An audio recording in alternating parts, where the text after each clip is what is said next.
નર્મદા જિલ્લાના સાગબારાના આદિવાસી ખેડૂતોને શું હવે ખરેખર ન્યાય મળશે? શું તેઓ પોતાના ખેતરમાં જઈ શકશે? આ સવાલ અમે એટલા માટે કરી રહ્યા છીએ કારણ કે એક તરફ ગાંધીનગરમાં ક્યાંક બેઠક કરવામાં આવી, બીજી બાજુ જે મનસુખ વસાવા છે અવારનવાર વાત કરી રહ્યા છે કે તેઓ ક્યાંક જે ભૂપેન્દ્ર પટેલ છે તેમને મળવાના છે. એક બેઠકનું આયોજન પણ કરવામાં આવ્યું. પણ આ બધાની પાછળ સરકાર કોઈ નિર્ણય કરે કે ન કરે, પરંતુ જે લીલાબેન વસાવા છેલ્લા 19 દિવસથી જે ધરણા ઉપર બેઠા છે તેમણે હવે નિર્ણય કરી લીધો છે કે હવે હું મારા ખેડૂતોને ફરી એક વખત ખેતરમાં લઈ જઈને રહીશ. નમસ્કાર, આપ જોઈ રહ્યા છો નિર્ભય ન્યૂઝ અને હું છું આપની સાથે રિદ્ધિ.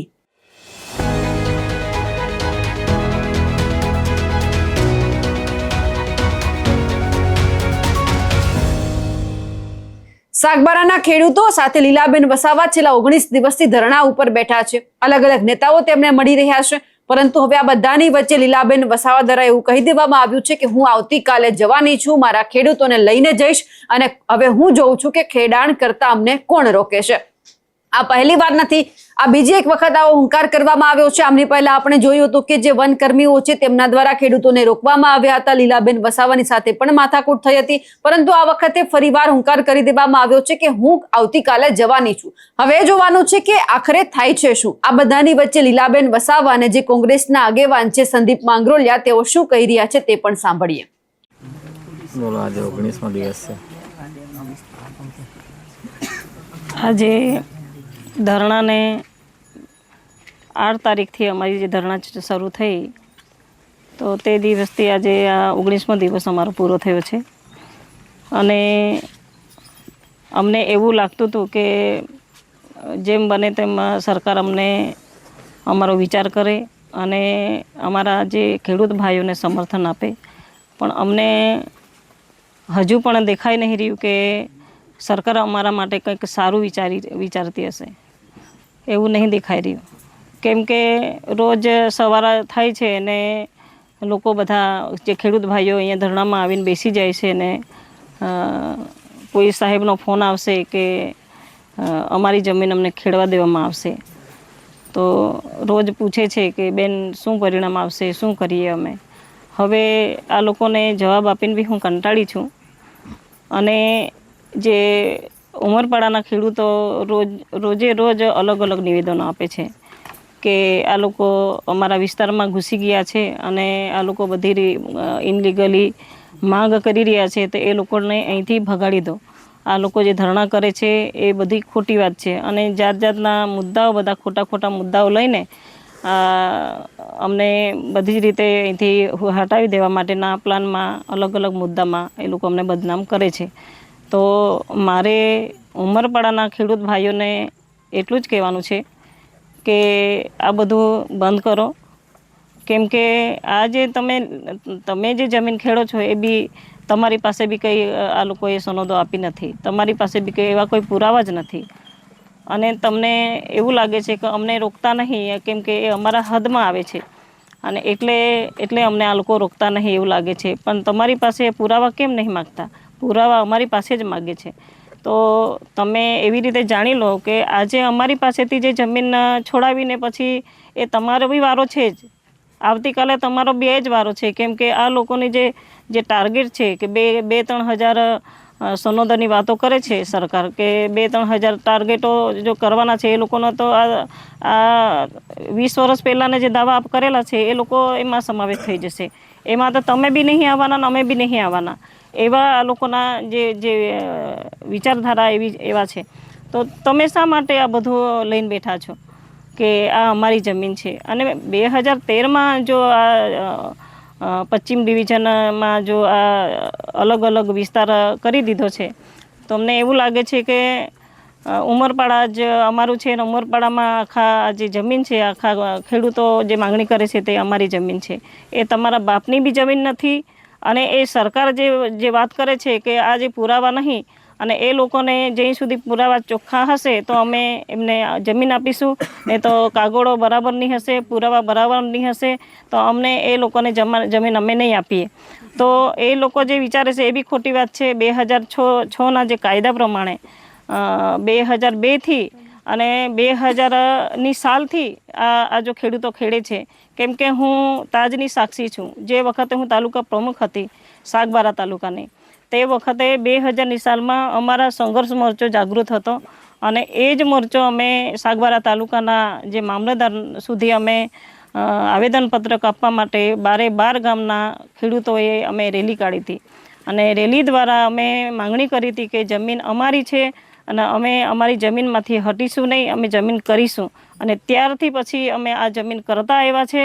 એટલે એ જમીન અમારી જ છે, અમારા બાપની જ છે એવું માનીને અમે ખેતી કરતા હતા. પણ 2025થી આ લોકોએ જે અમારી પાસે જમીન ઝૂંટવી લેવામાં આવી છે અને અમારી પાસેથી જમીન ઝૂંટવીને પછી આ જે જંગલ ખાતું શું સાબિત કરવા માગે છે એ સમજ નથી પડતી. જંગલ ખાતાને તો કોઈ રાઇટ બનતું જ નથી. એ જંગલ ખાતાનો જમીન બી નથી, એ જાણી જોઈને જ પચાવી પાડવાની પેરવીમાં છે. એટલે જંગલ ખાતું જે બી કંઈક ફોરેસ્ટ એરિયાના અધિકારીઓ હોય, CCF હોય કે પછી ACF હોય, કાન ખોલીને સાંભળી લો. અમે આ જમીન છોડવાના બી નથી અને છોડીશું પણ નહીં. અમારી જાન ચાલી જશે પણ આ જમીન અમે છોડવાના જ નથી. આવતીકાલે મારા ખેડૂતોને મેં આહવાન કર્યું છે કે દિવસ નીકળશે એટલે અમે તમામ હળ, દાતરડા, કુહાડા લઈને અમારા જે આદિવાસીઓની જે સાધન છે, એ ઓજાર છે, એ લઈને અમે આવવાના છે અને આખી ખેતીમાં અમે અમારા કબજો જમાવવાના છે અને અમે ખેડવાનું શરૂ કરવાનું છે. આવતીકાલથી અમે ખેડીશું.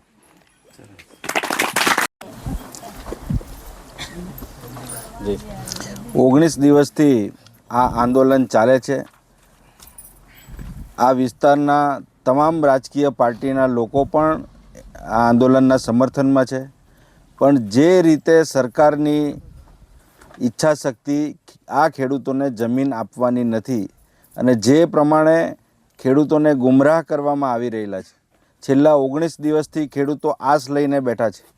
મનસુખભાઈ વસાવા સંસદ સભ્યની ઈચ્છા શક્તિ ઉપર, એમની નિષ્ઠા અને પ્રમાણિકતા ઉપર લેશ માત્ર પણ શંકા નથી.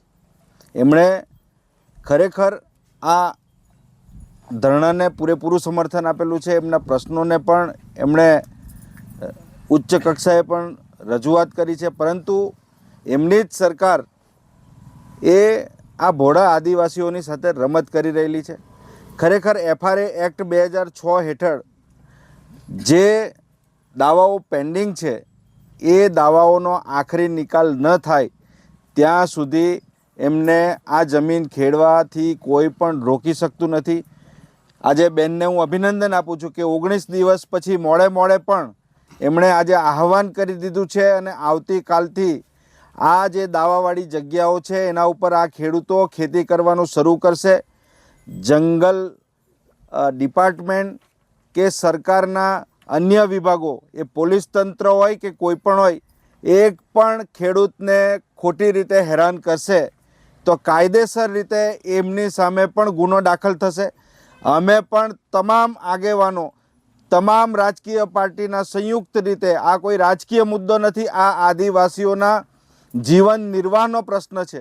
વર્ષોથી આ જંગલને જતન કરવાનું કામ આદિવાસી સમાજે કરેલું છે અને વર્ષોથી જ્યારે આ વિસ્તારની અંદર આદિવાસીઓ પોતાના હક અને અધિકાર માટે કાયદાની જે જોગવાઈઓ છે એ પ્રમાણે 20 દિવસથી લડત ચલાવે અને આ બેરી સરકાર, મુખ્યમંત્રી વિદેશ ગયેલા છે, આજે આવી જશે, કાલે આવી જશે, પરમ દિવસે આવી જશે અને ડેપ્યુટી CMના અધ્યક્ષ સ્થાને આજે મિટિંગ કરે છે અને જે પ્રમાણેના તગલકી ફરમાનો કરે છે એ આ આદિવાસી સમાજ અને આ ખેડૂતો ક્યારેય ચલાવી નહીં લે.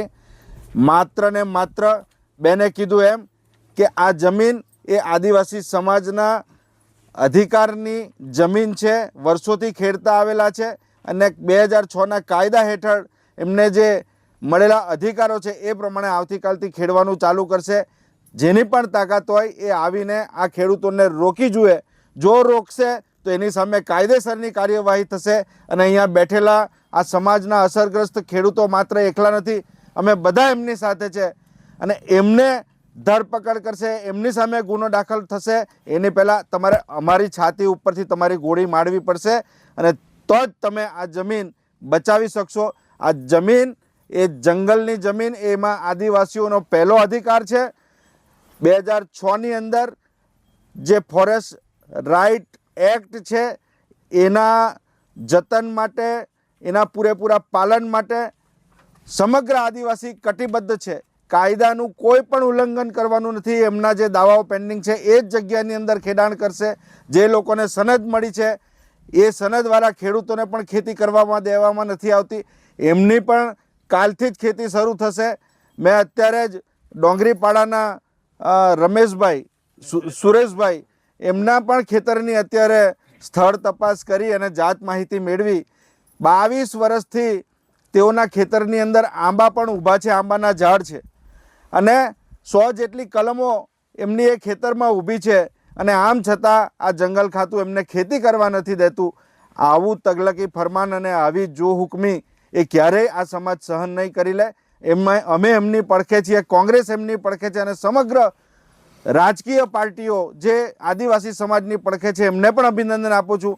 સંસદ સભ્ય શ્રી પણ જે આ કામની અંદર રસ દાખવી રહેલા છે. ભલે સરકાર ગમે તેમ કરીને આ આદિવાસીઓને ભોળવીને છેતરવાનું કામ કરશે, પરંતુ સમય આવશે ત્યારે દૂધનું દૂધ અને પાણીનું પાણી થઈ જશે. અને આવતીકાલથી બેને જે આહવાન કરેલું છે એ પ્રમાણે હું આ ખેડૂત મિત્રોને પણ વિનંતી કરું છું કે કાયદાની મર્યાદામાં રહીને આપણે આ જમીન ખેડવાનું શરૂ કરવાનું છે. અને કોઈ પણ રોકશે તો અમને યાદ કરજો, અમે આવીને ઊભા રહી જઈશું. તમે કહેશો તો કાલે પણ આવી જઈશું, પણ કોઈ નથી ગભરાવાની કે ડરવાની જરૂર નથી. લીલાબેન વસાવા અને કોંગ્રેસના આગેવાન દ્વારા જે હુંકાર કરવામાં આવ્યો છે તેમને લઈ આપ શું માનો છો? કમેન્ટ કરીને ચોક્કસથી જણાવજો. સાથે જ અમારી નિર્ભય ન્યૂઝ ચેનલને લાઇક, શેર અને સબસ્ક્રાઇબ કરવાનું ભૂલશો નહીં. નમસ્કાર.